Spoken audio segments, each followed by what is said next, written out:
یہ میرا ساتھی ہے، اس نے میری اس وقت تصدیق کی جب لوگ مجھے جھٹلا رہے تھے، بس جو اسے بغض رکھے گا، بس جو اس سے بغض رکھے گا اس پر اللہ پاک کی اور لعنت کرنے والوں کی لعنت ہو۔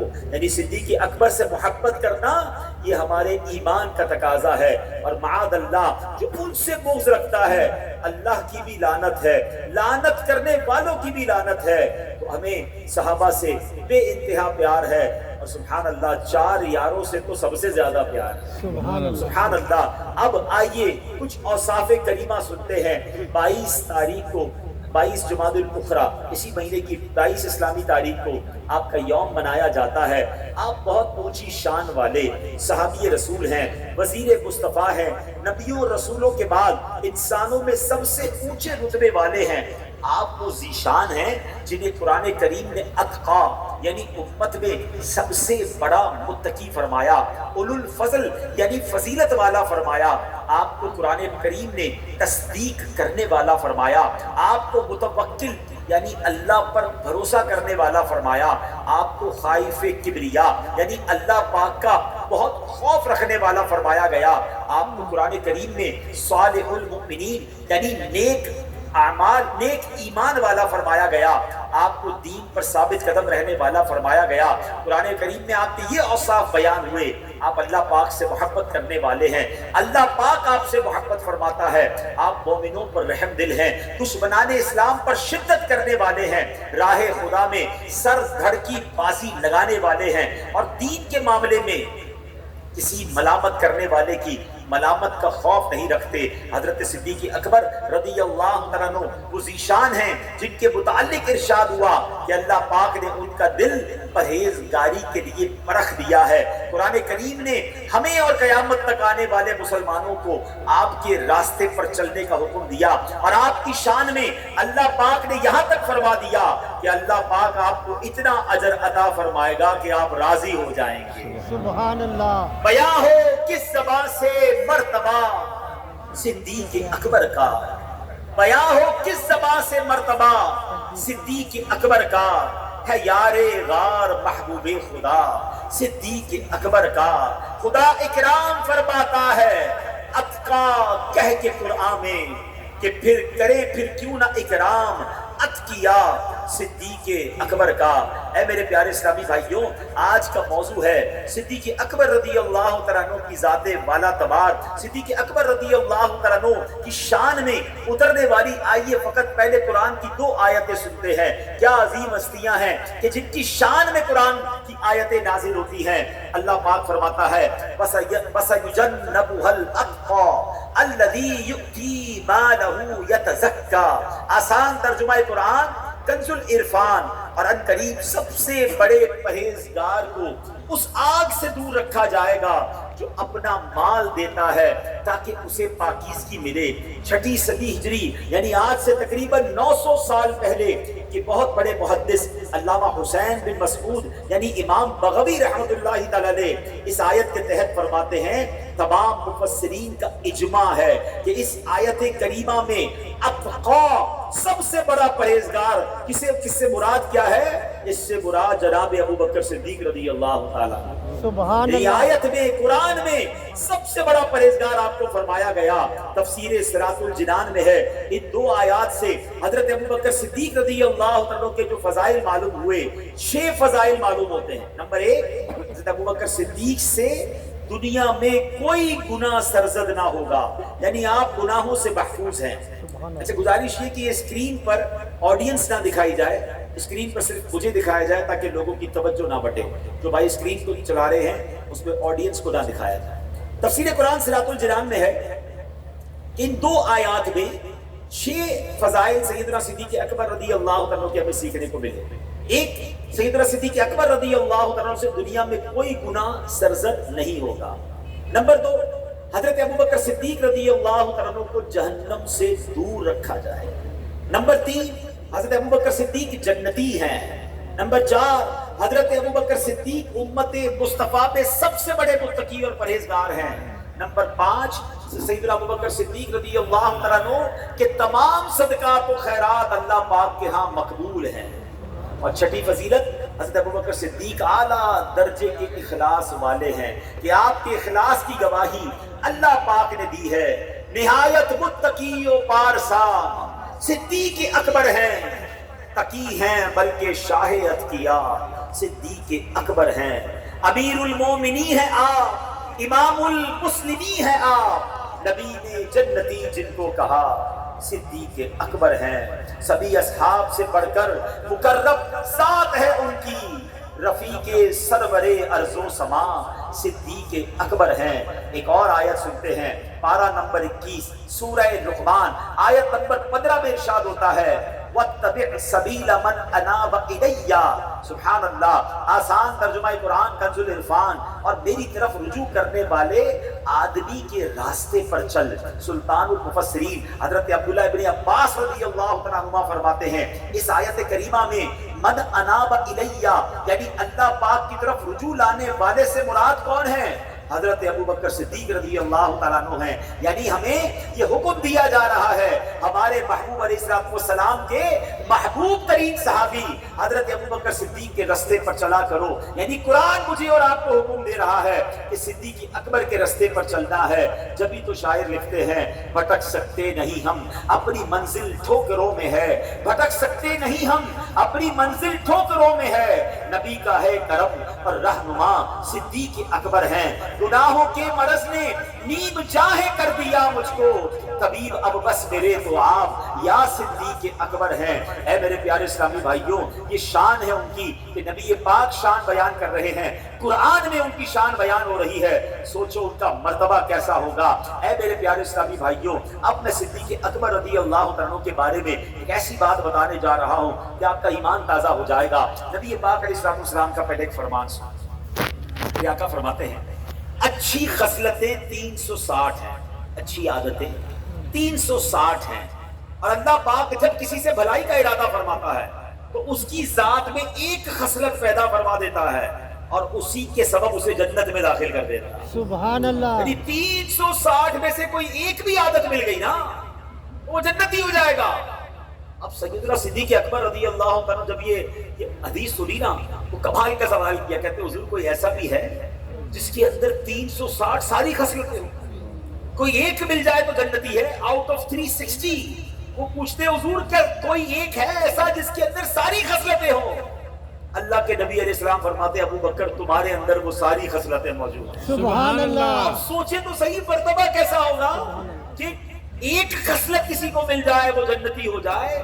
پوری 360 خصلتیں صدیق اکبر میں ہیں. ایک بار نبی پاک علیہ السلام نے ایک حدیث بیان ایک ارشاد فرمایا صحابہ کے درمیان. خلاصہ یہ ہے آقا نے فرمایا جنت میں ایک دروازہ ہے جو باب الصیام ہے، روزے کا دروازہ ہے.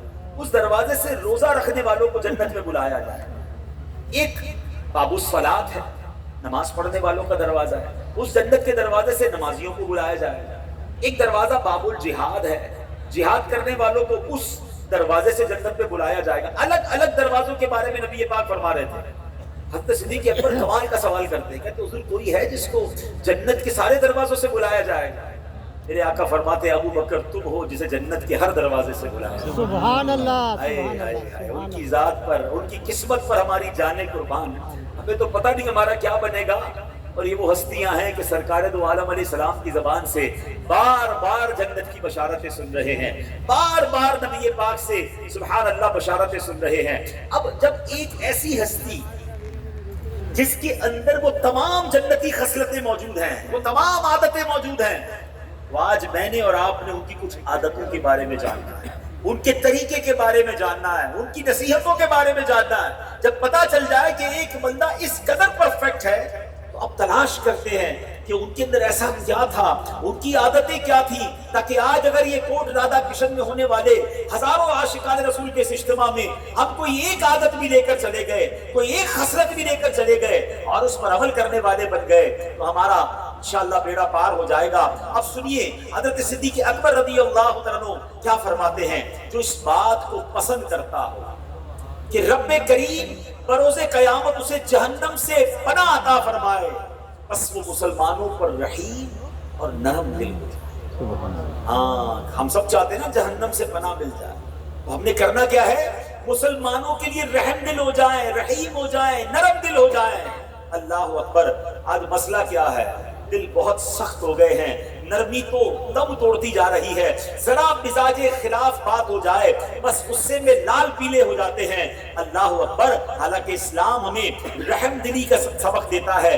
رحم دل ہونا یہ مومن ہونے کا، مسلمان ہونے کا تقاضا ہے. اچھا بڑی پیاری بات علماء نے بیان کی، جیسا تم اپنے لیے رحم دل ہو ایسا دوسرے کے لیے رحم دل ہو جاؤ. اب ذرا غور کریں ہم اپنے لیے کتنے رحم دل ہیں. کبھی آپ کو کوئی کہے نا اپنے آپ کو چاٹا مارے اور زور سے مارے. اب ٹرائی کیجئے گا، آپ زور سے ہاتھ کو لائیں گے، قریب آ کے ہاتھ خود ہی سلو ہو جائے گا. اپنے آپ کو کوئی بندہ زور سے نہیں مار سکتا. کیوں؟ اپنے لیے رحم دلی کا لیول ہی اور ہے.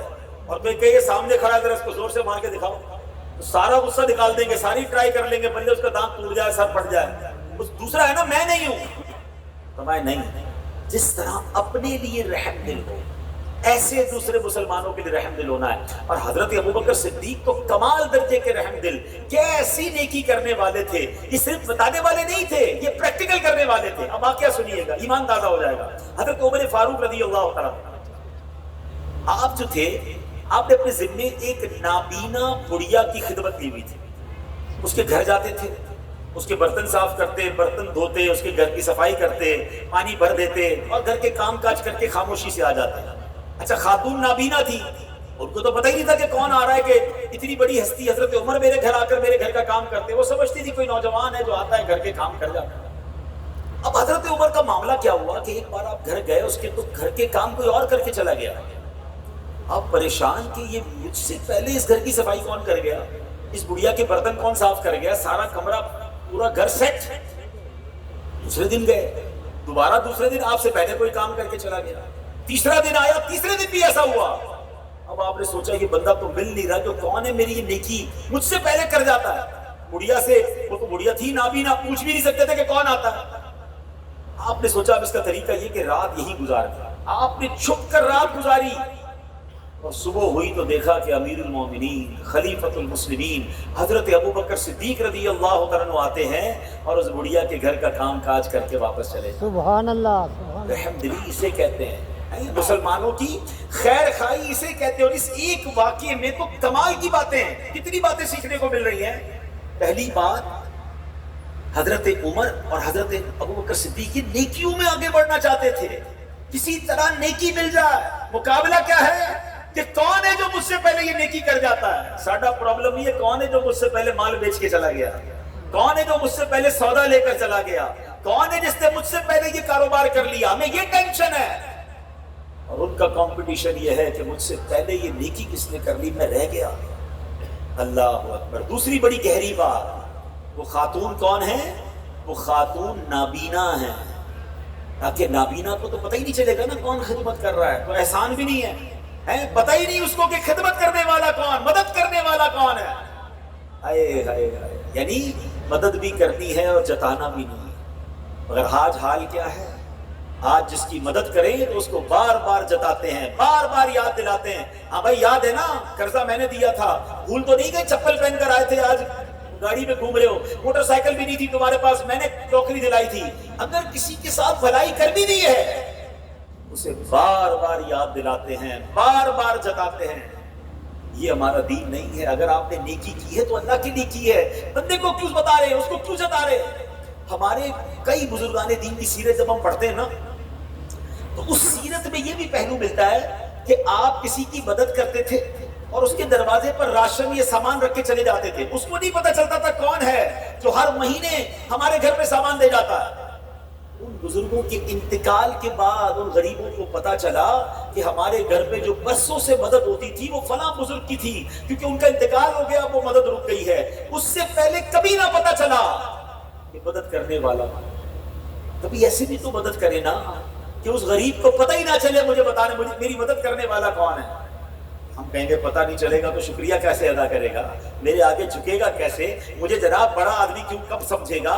اللہ اکبر. پھر سوچ لیجئے، پھر یہ مدد، پھر یہ ساتھ دینا اللہ کے لیے نہیں بلکہ اس طرح جتانا، اس طرح ستانا، اس طرح تکلیف پہنچانا، اس کو تو قرآن میں اللہ کریم نے کس طرح بیان فرمایا. اللہ کا پاک کلام ارشاد فرماتا ہے یا ایھا الذین آمنوا لا تبطلوا صدقاتکم بالمن والاذا، اے ایمان والو اپنے صدقے باطل نہ کرو احسان جتا کر، ایذا پہنچا کر، تکلیف پہنچا کر۔ آج صدقہ بھی دے رہے ہیں، تکلیف بھی پہنچا رہے ہیں، احسان بھی جتا رہے ہیں۔ نہیں، ہمیں کبھی یہ نہیں کرنا، ورنہ یہ صدقہ بھی باطل ہو جائے گا۔ کیا خوبصورت لوگ تھے کہ نابینا خاتون کی خدمت بھی ہو رہی ہے، اس خاتون کو پتہ نہیں کہ زمانے کی سب سے بڑی دو ہستیاں میرے گھر میں آ کے میرے گھر کا کام کاج کر کے جا رہی ہیں۔ سمجھ آ رہی ہے بات؟ آپ رحم دلی اسے کہتے ہیں، نیکی اسے کہتے ہیں، اور وہ بھی چھپا کر۔ حدیثوں میں مضمون ملتا ہے کہ جن خوش نصیبوں کو اللہ کے عرش کا سایہ ملے گا، ان خوش نصیبوں میں ایک خوش نصیب وہ ہے کہ جو وہ اللہ کی راہ میں ایسے خرچ کرے کہ دائیں ہاتھ سے خرچ کرے، اس کے بائیں ہاتھ کو پتہ نہ۔ مگر آج حال کیا ہے کہ دائیں ہاتھ سے خرچ کرے پورے شہر کو پتہ چل جائے گا، بائیں ہاتھ کو پتہ ہو نہ ہو فیس بک پہ سب کو پتہ ہے۔ پہلے تو کہتے نیکی کر دریا میں ڈال، آج نیکی کر سوشل میڈیا پہ ڈال۔ نہ طواف چھوڑا، نہ سعی چھوڑی، نہ نماز چھوڑی، نہ صدقہ چھوڑا، ہر نیکی دکھانی ہے، ہر نیکی بتانی ہے۔ اپنے دل سے پوچھے نا یہ کیوں ہو رہا ہے؟ کیوں جی چاہتا ہے کہ میری نیکی لوگوں کو پتہ چلے؟ میں نے کتنے حج کیے، میں نے کتنے عمرے کیے، میں جناب کتنے صدقے کرتا ہوں، میں نے کون سی مسجد میں چندہ دیا، میں نے کس غریب کی بچی کی شادی کرائی، کیوں؟ یہ اخلاص کی کہیں ایسا نہ ہو کہ نفی ہو جائے اور ہمارے اعمال ضائع ہو جائے۔ اللہ کے لیے ہمیں عمل کرنا ہے میرے پیارے اسلامی۔ علماء بڑی پیاری تعریف بیان کرتے ہیں اخلاص۔ پہلے تو یاد سمجھ لیں کہ اخلاص قبولیت کی کنجی ہے۔ اخلاص is the key of acceptance۔ اب اخلاص کی تعریف کیا ہے؟ اخلاص کی تعریف ایک بیان یہ کی گئی کہ بندہ جیسے اپنے گناہ چھپاتا ہے ویسے اپنی نیکیاں چھپائے۔ ہاں، کوئی ہے یہاں جو یہ چاہتا ہو کہ میرے گناہ کھل جائیں؟ ہم اسے کوئی نہیں چاہتا، مگر نیکیاں تو سب کو پتہ چلنی چاہیے۔ پوچھئے کیوں ایسا کیوں ہوتا ہے، کیوں جی چاہتا ہے؟ اپنے آپ سے پوچھئے، کسی اور کے بارے میں نہ سوچئے، اپنے بارے میں سوچئے کہ مجھے کیوں جی چاہتا ہے کہ بس لوگوں کو میری نیکیاں، میری خوبیاں پتہ چلیں۔ حالانکہ یقین کریں ہمارے گناہ زیادہ ہیں، ہماری خطائیں زیادہ ہیں، یہ اللہ کی مہربانی جو چھپے ہوئے ہیں۔ جب وہ چھپا رہا ہے تو پھر نیکیوں کو بھی تو چھپانے والے بنو نا۔ میں ایک سوال کر کے پھر اگلے موضوع کی طرف چلتا ہوں۔ اتنی بڑی تعداد میں عاشقان رسول ہے، مدنی چینل پر یہ لائیو، سوشل میڈیا پر لائیو بیان چل رہا ہوگا۔ میں آپ سب سے ایک سوال کرتا ہوں، یہ سوال میں اپنے آپ سے بھی کر رہا ہوں۔ ایسی میرے پاس اور آپ کے پاس کتنی نیکیاں ہیں جو فقط میں جانوں اور میرا رب جانے؟ یہ اپنے آپ سے ایک سوال ضرور کیجیے۔ اور اگر نہیں ہے نا، اگر جواب میں آ رہا ہے کہ ایسا تو کچھ بھی نہیں ہے، میں نے تو اکیلے میں تہجد پڑھی تھی وہ بھی بتا دی، میں نے جو کام اکیلے میں کیا وہ بھی گھما پھرا کے کسی نہ کسی بہانے سے بتا ہی دیا کسی نہ کسی کو، پھر کچھ نیکیاں ایسی کر لیجئے جو فقط میں جانوں اور میرا رب جانے۔ ٹھیک ہے؟ میں نے کہا نا آج کچھ خصلتیں سیکھنی ہیں، کچھ عادتیں سیکھنی ہیں جو جنتی عادتیں ہیں، کہ مدد کرے۔ کبھی تو کوئی ایک فیملی تو ایسی ہو، اور اللہ کرے کوئی ایسی سید فیملی مل جائے، کوئی ایسا سید زادہ مل جائے، کوئی آل رسول مل جائے جس کی میں خدمت بھی کروں اور اسے پتہ بھی نہ چلے۔ ارے اسے بے شک معلوم نہ ہو میرے آقا دیکھ رہے ہیں۔ مدینے والے آقا بہت راضی ہو جائیں گے آپ سے اگر آپ کسی غریب سید زادے کی خدمت کریں۔ چلے جناب کسی مسلمان کی کر لیں، اگر کوئی ایک مدد تو ایسی ہونا کہ اسے پتہ بھی نہ چلے کہ کون میری مدد کرے، اور پھر اس کا اجر، اس کا ثواب۔ اور یہ صدیق اکبر کا انداز بھی، میں نے کہا نا وہ خصلتیں بھی تو سیکھنی ہیں۔ تو بہرحال رحم دلی کی بات چلی ہے، بخاری شریف کی حدیث ہے، اللہ کے نبی علیہ السلام فرماتے ہیں لا یرحم اللہ من لا یرحم الناس، جو لوگوں پر رحم نہیں کرتا اللہ پاک اس پر رحم نہیں فرماتا۔ ایک اور جگہ حدیث میں فرمایا الراحمون یرحمہم الرحمن، جو رحم کرنے والے ہیں اللہ ان پر رحم فرماتا ہے۔ غور کرنے میں رحم کرنے والا ہوں کہ نہیں؟ ایسے لوگ ہوتے کہتے میں نے چھوڑنا نہیں، بدلہ تو لینا ہے۔ حضرت انہوں نے ہماری فیملی کے ساتھ ایسا کیا تھا، ہمیں دعوت پر نہیں بلایا تھا، ہمیں ذلیل کیا تھا، ہمیں جناب یہ کیا تھا، ہمارے بچے کو تکلیف پہنچائی تھی، بس موقع ملنے کی دیر ہے، بدلہ تو لیں گے۔ بدلہ کی آگ میں جل رہے ہیں، حالانکہ اس نبی کے امتی ہیں جن کے بارے میں ہم سب جانتے ہیں، بلکہ نعتوں کے اشعار بھی یاد ہیں۔ سلام اس پر کہ جس نے گالیاں سن کر دعائیں، سلام اس پر کہ جس نے خون کے پیاسوں کو کبائیں دی، ارے جو جان لینے آئے تھے پیارے آقا نے انہیں بھی معاف فرمایا، لیکن ہم ہیں کہ بدلے کی آگ میں جل رہے ہیں، چھوڑنے کے لیے تیار نہیں ہے، بدلہ لینا ہے، غلطی پہ پکڑنا ہے۔ اے میرے پیارے اسلامی بھائیوں، ہمارا دین یہ نہیں سکھا۔ آئیے میں آپ کو حضرت ابوبکر صدیقی کی زندگی کا ایک ایسا واقعہ سناتا ہوں جس میں ہم سب کے لیے درس ہے کہ اگر کوئی تکلیف دے بھی دے تو ہم نے کرنا کیا ہے۔ اب سنیے گا ذرا، ہوا کیا، حضرت ابوبکر صدیق رضی اللہ عنہ کے خالہ زاد بھائی حضرت مصطح رضی اللہ عنہ، حضرت مصطح غریب تھے، آپ ان کی مدد کرتے تھے۔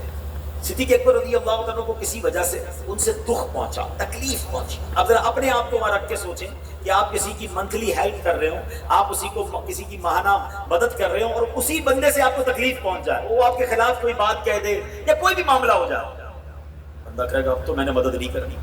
صدیق اکبر رضی اللہ عنہ کا بھی دل ٹوٹ گیا، آپ نے قسم اٹھا دی، اللہ کی قسم اٹھائی کہ میں اب مصطح کی مدد نہیں کروں گی۔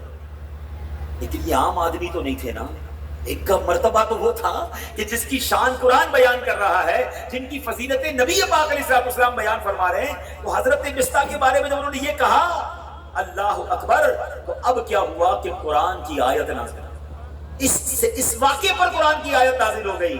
حضرت ابوبکر صدیق کو قرآن کا حکم ملا اور یہ حکم نبی پاک نے حضرت ابوبکر صدیق تک پہنچایا۔ اب ذرا غور سے قرآن کا انداز دیکھیے گا کہ ایک رشتہ دار نے دوسرے رشتہ دار کی رقم روک لی ہے اس لیے کہ اس نے تکلیف پہنچائی ہے اور قسم اٹھا لی ہے۔ اللہ قرآن میں ارشاد فرماتا ہے بسم اللہ الرحمن الرحیم ولا يأتل أولو الفضل منكم والسعة أن يؤتوا أولي القربى والمساكين والمهاجرين في سبيل الله والمهاجرين في سبيل الله وليعفوا وليصفحوا ألا تحبون أن يغفر الله لكم والله غفور رحيم۔ اللہ اکبر۔ آسان ترجمہ قرآن کنز العرفان، ذرا غور سے سنیے۔ اللہ فرماتا ہے اور تم میں فضیلت والے اور مالی گنجائش والے یہ قسم نہ کھائیں کہ وہ رشتہ داروں اور مسکینوں اور اللہ کی راہ میں ہجرت کرنے والوں کو مال نہ دیں گے، اور انہیں چاہیے کہ معاف کریں اور درگزر کریں، وَلْيَعْفُوا وَلْيَصْفَحُوا، معاف کریں اور درگزر کریں۔ پھر آگے کیا فرمایا، جب ایسا کرو گے تو انعام کیا ملے گا؟ کیا تم اس بات کو پسند نہیں کرتے کہ اللہ تمہاری بخشش فرما دے؟ اور اللہ بخشنے والا مہربان ہے۔ اللہ اکبر۔ جیسے ہی یہ فرمان صدیق اکبر نے سنا، کہتے حضور میں نے مصطح کو معاف کیا، حضور میں اس کی مدد جاری کر دوں گا، میں اس کا کام نہیں روکوں گا، کیونکہ اللہ نے وعدہ کیسا فرمایا کہ معاف کریں، درگزر کریں۔ کیا نہیں چاہتے کہ اللہ تمہیں معاف کر دے؟ تو پتہ یہ چلا کہ معاف کرنے والے، درگزر کرنے والوں کو رب بھی معاف فرما دیتا ہے۔ اب میں اور آپ غور کریں کہ جو بندوں کو معاف نہیں کر رہے، جو بندوں کا بغض اور کینہ دل میں بیٹھے ہیں، جو رشتہ داریاں کاٹ کے بیٹھے ہیں، اے کوٹ رادھا کرشن کے ہفتہ وار اجتماع میں آنے والوں، میں آپ سب سے عرض کرتا ہوں، اگر کوئی میرا ایسا اسلامی بھائی یہاں بیٹھا ہے یا مدنی چینل کے ناظرین میں کوئی ایسا اسلامی بھائی یا اسلامی بہن مجھے سن رہی ہے جنہوں نے چھوٹی چھوٹی باتوں پر اپنی فیملی سے رشتے ختم کیے ہوئے ہیں، اپنے رشتہ داروں کے یہاں جانا بند کر دیا ہے، بھائی بھائی میں جھگڑے ہیں، بھائی بہن ایک دوسرے سے نہیں مل رہے، ارے ہو گئی غلطی، ہم فرشتے نہیں ہیں، جس سے غلطی ہوئی ہے وہ انسان ہے، ہو جاتی ہے مسٹیک، معاف کیجئے، درگزر کیجئے اور اس نیت سے کیجئے کہ اللہ میں بندہ ہو کر تیرے بندے کو معاف کر رہا ہوں، اے میرے خالق تو سب سے بڑا معاف کرنے والا ہے، میرے مولا تو بھی مجھے معاف فرما۔ اور یقین کریں یہ معافی ہماری مغفرت کا ذریعہ بن سکتی ہے۔ اے میرے پیارے اسلامی بھائیوں، ایک بار ایک صحابی رسول کا ایک غلام تھا۔ اب وہ لوگ جو اپنے ملازمین پر سختی کرتے ہیں، جو اپنے ملازمین کی غلطیوں پر گالیاں نکالتے ہیں، جو معاذ اللہ بعض اوقات ہاتھ بھی اٹھا لیتے ہیں، وہ غریب کچھ کہہ نہیں پاتا کیونکہ اس کو کہیں اور نوکری نہیں ملے گی، اس کو اپنے بیوی بچوں کے لیے روزی کمانی ہے، مگر دل وہ بھی رکھتا ہے۔ دیکھو ایسا مت کرنا، یہ بربادی کا سبب بن سکتا ہے۔ اب ذرا غور سے سنیے گا، ایک صحابی رسول ہیں، ان کے کسی غلام سے غلطی ہو گئی، ان کو جلال آ گیا، اپنا چابک اپنا گرہ اٹھایا اور اسے مارنے کے لیے آگے بڑھے۔ پیچھے سے آواز آئی کہ کوئی ہے کہ جتنا تم اس پر قدرت رکھتے ہو وہ تم پر اس سے زیادہ قدرت رکھتا ہے، یعنی تم اس غلام پر جتنی اتھارٹی رکھتے ہو نا، کوئی ہے جو تم پر اس سے زیادہ قدرت رکھتا ہے۔ تو صحابی نے جب پھر کے پیچھے دیکھا نا تو سرکار دو عالم علیہ السلام جلوہ فرما دیا، کہ حضور معاف کر دیں، میں اس غلام کو ہی آزاد کرتا ہوں۔ اللہ کے نبی علیہ السلام نے فرمایا اگر تم ایسا نہ کرتے تو تمہیں آگ چھوتی۔ اے پیارے اسلامی بھائی، آج بدلہ لیتے ہیں، آج غلطی کی سزا دیتے ہیں، آج جناب بیوی سے غلطی ہو جائے تو شوہر برا بھلا کہہ دیتا ہے، آج ملازمین کو برا بھلا کہتے ہیں، غریب آدمی کو مسل کے رکھ دیتے ہیں، نوکری سے کھڑے کھڑے فارغ۔ مت کرو۔ اگر اللہ نے میری اور آپ کی غلطیاں پکڑنا شروع کی تو ہم کہاں جائیں گے؟ ایک حدیث سنانے جا رہا ہوں، اللہ کرے یاد ہو جائے۔ حدیث یہ ہے جس کا مضمون ہے کہ جو معاف نہیں کرتا اسے معاف نہیں کیا جائے گا، جو رحم نہیں کرتا اس پر رحم نہیں کیا جائے گا۔ پلیز میں آپ کے آگے ہاتھ جوڑ، اگر کسی مسلمان سے قطع تعلق کیا ہے رشتہ داری جوڑ دیجیے، دوستی اگر کوئی شرعی قباحت نہیں ہے، عقیدہ اس کا درست ہے، دیکھیں ہاں جو بد عقیدہ ہے اس سے کوئی دوستی نہیں کرنی ہے، جو اللہ رسول کا نہیں، صحابہ اہل بیت کا نہیں، اس سے ہمارا کوئی رشتہ نہیں۔ لیکن اگر کوئی اور دیگر مسائل ہیں، مزاج کا مسئلہ ہے، کوئی غلطی ہو گئی ہے، اس سے معاف کر دیں، اور یہ معافی انشاءاللہ ہماری معافی کا سبب بن جائے گی۔ یہ انٹیریئر پنجاب، انٹیریئر سندھ، بلوچستان جب ہمارا جانا ہوتا ہے اور ہم خبریں سنتے ہیں کہ خاندانی لڑائیاں ہیں، قبیلوں کی لڑائیاں ہیں، جناب پنچایتوں کی لڑائیاں ہیں، اور کئی سالوں سے لڑائیاں ہیں، ہم ادھر نہیں جائیں گے، وہ ادھر نہیں آئیں گے، ہم اس کی جان کے پیاسے، وہ ہماری جان کے پیاسے۔ یہ بھی کیا ہو گیا ہے؟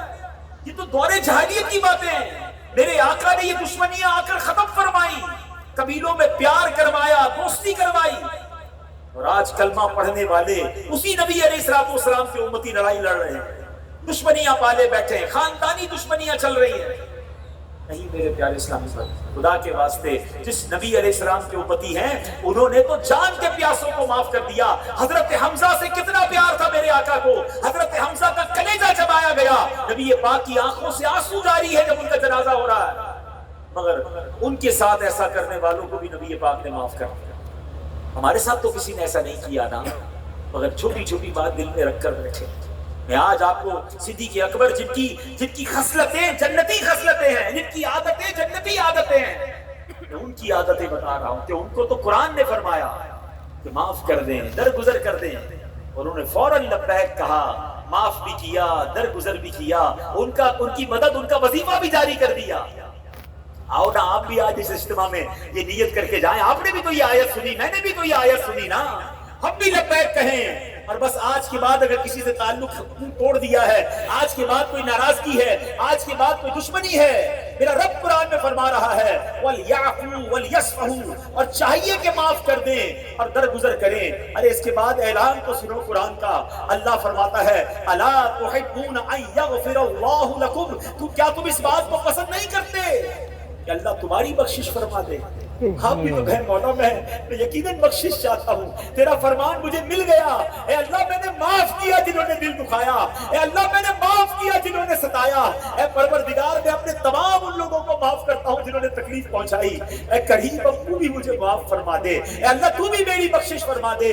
یہ ہمارا اسلام ہے، یہ میرے رب کو محبوب ہے۔ اے میرے پیارے اسلامی بھائیوں، ہر شب قدر میں ہم ایک دعا کرتے ہیں، وہ دعا آپ میں سے بہت سارے لوگوں کو یاد ہوگی، اللہم انک عفو کریم تحب العفو فاعف عنی۔ معنی پتہ ہے اس کا میننگ معلوم ہے؟ اے اللہ تو معاف کرنے والا، اللہم انک عفو تحب العفو، معافی کو پسند کرتا ہے، فاعف عنی، مجھے بھی معاف کر۔ کتنی پیاری دعا ہے۔ اللہ سے جب بھی معافی مانگتے ہیں ہم کیا کہتے ہیں؟ اللہ میرے صغیرہ گناہ بھی معاف کر دے، میرے کبیرہ گناہ بھی معاف کر دے۔ اب میں آپ سے ایک سوال کروں، اللہ سے کہہ رہے ہو یا اللہ سب معاف کر دے، آپ نے بندوں کو معاف کر دیا ہے؟ یعنی ہم نے دشمنیاں رکھی ہیں، ہم معاف نہیں کر رہے، اللہ سے کہہ رہے ہیں اللہ مجھے سارے معاف کر دے۔ مزہ پتہ ہے کیا ہے؟ آپ سب کو معاف کریں، پھر اللہ سے کہے مولا میں بندہ، میں حقیر، میں چھوٹا انسان، میں نے تیرے بندوں کو معاف کر دیا، تو سب سے بڑا مالک، تو سب سے بڑا معاف کرنے والا خالق، تو بھی مجھ گناہگار کو معاف فرما۔ اس معافی کا مزہ اور ہے جب آپ لوگوں کو معاف کر کے اللہ سے معافی مانگتے ہیں نا، پھر اس معافی کا مزہ ہی اور ہے۔ اے میرے پیارے اسلامی بھائیوں، آج کے اس اجتماع میں ایک یہ تحفہ دے کر جانا ہے کہ گھر جا کر رشتہ داروں سے، دوستوں سے اور جناب فیملی سے جس سے بھی پرابلم ہے، معافی مانگ لیجئے. اب ہو سکتا ہے شیطان آپ کے دل میں یہ بات ڈالے کہ میں کیوں معافی مانگوں, غلطی تو اس کی ہے, میں کیوں آگے بڑھوں, تکلیف تو اس نے پہنچائی ہے. تو پیارے بھائی معافی تو ہوتی ہی جب ہے کہ جب اس نے تکلیف پہنچائی ہے اور آپ اسے معاف کر رہے ہیں. آپ نے پہنچائی ہے, پھر تو آپ نے معافی مانگنی تھی. تو اللہ کی رضا کے لیے معاف کر دیں. ہماری میمنی زبان کا ایک جملہ ہے, آپ تو یہاں پنجاب کے لوگ ہیں, جملہ بڑا اچھا ہے, بتا دیتا ہوں کہ ہماری میمنی زبان میں کہا جاتا ہے جو نمیوں وہ اللہ کے گمیوں, جو جھک جاتا ہے وہ اللہ کو پسند آ جاتا ہے. تو آج آپ آگے بڑھ جائیے. اچھا یہ شیطان بھی اتنا مردود ہے, دل میں یاد بڑی آتی ہے. میاں بیوی میں لڑائی ہوئی ہے, شوہر کہتا ہے وہ معافی مانگے, بیوی کہتی ہے وہ معافی مانگے. دو دوست بڑے گہرے دوست تھے, کسی بات پہ لڑائی ہو گئی, اب ایک دوسرے کا منہ بھی نہیں دیکھ رہے, یاد بڑی آ رہی ہے اس دوست کی, مگر جی کیا چاہ رہا ہے وہ معافی مانگے تو پھر دوستی کر لوں گا. ایسے رشتہ دار ہیں, ایسے ہی کاروباری پارٹنرز تھے, یاد آتی ہے مگر شیطان روکتا ہے کہ تم نے نہیں مانگنی معافی, پیر اوپر رکھنا, ہاں جناب تیری عزت خراب ہو جائے گی. نہیں, آپ آگے بڑھ کر معافی مانگیں. معافی مانگنے سے عزت کم نہیں ہوتی.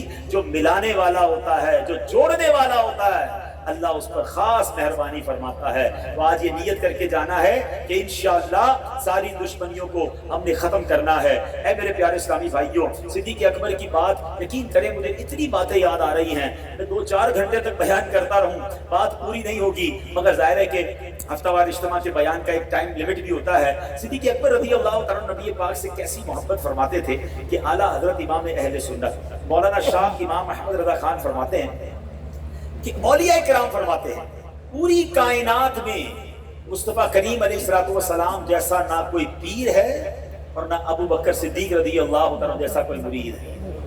یہ ایسی ہستی ہیں. اچھا قرب کیسا ہے, سبحان اللہ. آپ غور کریں, ایک بار نبی پاک علیہ السلام صحابہ کرام کے سامنے آئے, دائیں ہاتھ میں حضرت ابو بکر صدیق کا ہاتھ ہے, بائیں ہاتھ میں حضرت عمر فاروق کا ہاتھ ہے, اور صحابہ کے سامنے آ کے فرماتے دیکھ لو آج جیسے آئے ہیں محشر کے دن بھی ویسے ہی آئیں گے. سبحان اللہ. ہاں حدیثوں میں مضمون ملتا ہے کہ جب قیامت ہوگی نا تو سب سے پہلے جو قبر سے نکلیں گے, اپنے مزار سے نکلیں گے, تو سرکار دو عالم علیہ السلام, پھر سیدنا صدیق اکبر, حضرت عمر, پھر اہل بقیع اور باقی لوگ اپنی قبروں سے نکل کر محشر کے میدان میں جائیں گے. یہ وہ مبارک ہستیاں ہیں جو آج بھی نبی پاک کے ساتھ مزار میں موجود ہیں. اور ایک اور ایمان افروز بات سن لیجئے, علماء فرماتے ہیں بندے کی قبر وہی بنتی ہے جس مٹی سے اسے بنایا جاتا ہے. یعنی جس مٹی سے مجھے اور آپ کو بنایا گیا نا, اسی مٹی پہ یعنی اسی قبر میں ہماری جگہ, ہماری وہی قبر بنے گی. ہم کبھی کبھی کہتے بھی ہیں یار یہ بندہ سفر کرتے کرتے پتہ نہیں کہاں پہنچا, وہاں اس کا انتقال ہوا, تو لوگ کہتے ہیں اس کی مٹی وہیں کی تھی, یہ وہیں دفن ہونا تھا, اس کے دفن وہیں لکھا ہوا تھا. اللہ اکبر. آپ ذرا دل سے سننا کہ بتاؤ پھر صدیق اکبر کو کس مٹی سے بنایا, سیدنا عمر فاروق کو کس مٹی سے بنایا گیا؟ یہ وہی مبارک مٹی ہے جس سے سرکار دو عالم علیہ السلام کی تخلیق ہوئی. گویا یہ پہلے سے چنی ہوئی ہستیاں ہیں اور آج بھی نبی پاک کے پہلو میں ہیں. وہ نعت کا شعر ہے نا, محبتوں کا صلا ایسے کون دیتا ہے, محبتوں کا صلا ایسے کون دیتا ہے, سنہری جالیوں میں یار غار آپ سے ہے. حضرت صدیق اکبر یہ نبی پاک کی خاص کرم نوازی ہے. اے میرے پیارے اسلامی بھائیوں, صدیق اکبر رضی اللہ عنہ کی بات ہو اور پیارے آقا علیہ السلام سے ان کی محبت کی بات ہو اور غار ثور کی بات نہ ہو تو بات ادھوری رہ جاتی ہے. کیسا ایمان افروز واقعہ ہے, سینکڑوں بار سن چکے, سینکڑوں بار پڑھ چکے ہوں گے, مگر جب بھی سنتے ہیں ایمان ہی تازہ ہوتا ہے. اب ماجرا یہ تھا کہ نبی پاک علیہ السلام کو ہجرت کے لیے سفر کرنا ہے. صدیق اکبر ساتھ ہیں, کفار راستے میں موجود ہیں کہ گرفتار کرنا ہے. اب ان سے بچنے کے لیے راستہ چینج کیا گیا. جو مکے سے مدینے گئے ہیں انہیں پتا ہے اس کا راستہ اور ہے, مگر ہجرت کا راستہ اور تھا تاکہ کفار کی نظر نہ پڑے. اب راستے میں غار ثور آتا ہے, بڑا اونچا پہاڑ ہے. جو گئے ہیں غار ثور پہ, جبل نور پہ, انہیں پتا ہے جوان آدمی چڑھے تو تھک جاتا ہے, مگر صدیق اکبر کا عشق دیکھو.